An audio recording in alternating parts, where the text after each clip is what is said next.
சட்டமன்றத்தில் ஆக்கப்பூர்வமான விவாதங்களை முன்னெடுக்கல, அமைச்சர்கள் பதில் சொல்ல தெரியல, முன்னாள் அமைச்சர் செந்தில் பாலாஜி குற்றச்சாட்டு. சட்டமன்ற நிகழ்வுகளை எப்படி ஆட்சி நிர்வாகத்திற்கு முற்றிலும் புதியவர்கள் தாவேகா கட்சியை சார்ந்தவர்கள். இந்த 100 நாட்களில்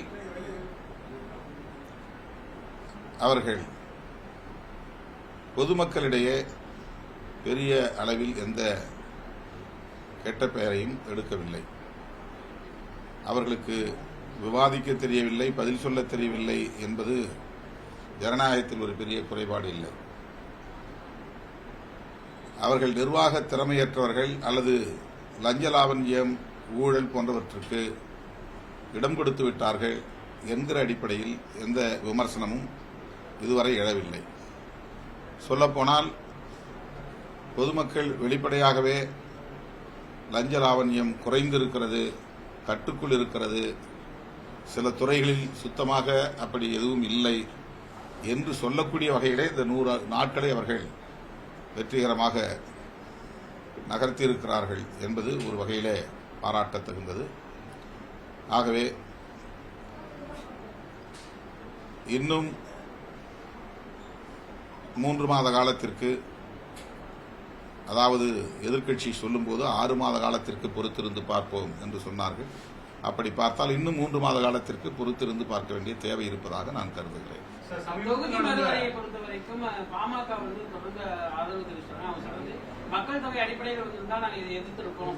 ஆனால் இந்த விகிதாச்சார அடிப்படையில் வர்றது தமிழ்நாட்டுக்கு நல்லது அப்படின்னு சொல்றாங்க. அதே வழியில பிசிக இதற்கு ஆதரவு தெரிவிப்பதற்கு காரணம் கட்சியை காப்பாற்றுவதற்கு தான் இந்த முடிவை அவங்க எடுத்துருக்காங்க. நேற்றைக்கு சட்டமன்றத்தில் கணேஷ் பேசியிருக்காரு. பாமக சட்டமன்ற கட்சியை காப்பாற்றியாக வேண்டும் என்கிற அளவுக்கு என்ன எங்களுக்கு நெருக்கடி இருக்கிறது என்று எங்களுக்கு தெரியவில்லை. தாவேகா ஆட்சி அமைக்க வேண்டும், இங்கே குடியரசுத் தலைவர் ஆட்சி வந்துவிடக்கூடாது என்கிற அடிப்படையில் காங்கிரஸ், இடதுசாரிகள் முடிவெடுத்தார்கள். தோழமை கட்சிகளின் அந்த முடிவை ஒட்டி நாங்களும் முடிவெடுத்திருக்கிறோம். அவ்வளவுதான். இதில் கட்சியை காப்பாற்றக்கூடிய அளவுக்கு காப்பாற்றியே தீர வேண்டும் என்று முடிவெடுக்கக்கூடிய அளவுக்கு எந்த நெருக்கடியும் எங்களுக்கு இல்லை. எங்களை பொறுத்தவரையில் தென்னிந்திய மாநிலங்கள் பாதிக்கப்படுகின்றன என்கிற அடிப்படையில் மட்டுமல்ல, ஒட்டுமொத்தத்தில் ஜனநாயகமே கேலிக்கூத்தாகிவிடும். நாடாளுமன்ற உறுப்பினர்களின் எண்ணிக்கையை பெருக்கினால் மக்கள் பிரதிநிதிகள் அங்கே கருத்துக்களை முன்வைப்பதற்கு, விவாதிப்பதற்கு கூட வாய்ப்பில்லாமல் போய்விடும். அந்த பிரதிநிதித்துவம் நீர்த்து போகும் என்கிற அடிப்படையில் இந்த எண்ணிக்கையை அப்படியே நிலைப்படுத்த வேண்டும். அதற்கு மேல் எண்ணிக்கையை கூட்டுவதற்கு எந்த முயற்சியையும் மேற்கொள்ளக்கூடாது. அமெரிக்காவில் அப்படித்தான் அந்த எண்ணிக்கையை அவர்கள் நிலைப்படுத்தி இருக்கிறார்கள். சில மாநிலங்கள் மட்டுமே, மாகாணங்கள் மட்டுமே இருந்த காலத்தில் என்ன எண்ணிக்கை இருந்ததோ அதே எண்ணிக்கை தான் இன்றைக்கு 50 மாகாணங்களாக பெருகியிருக்கிற நிலையிலும் அமெரிக்கா பின்பற்றி வருகிறது. ஆகவே மக்கள் தொகை பெருக்கத்தை பற்றி அவர்கள் கவலைப்படவில்லை. ஒரு அவையில் எவ்வளவு பேர் எண்ணிக்கை இருக்கலாம் என்பதை மட்டும்தான் கவனத்தில் கொள்கிறார்கள். ஒரு அவை எப்படி ஜனநாயகத்தை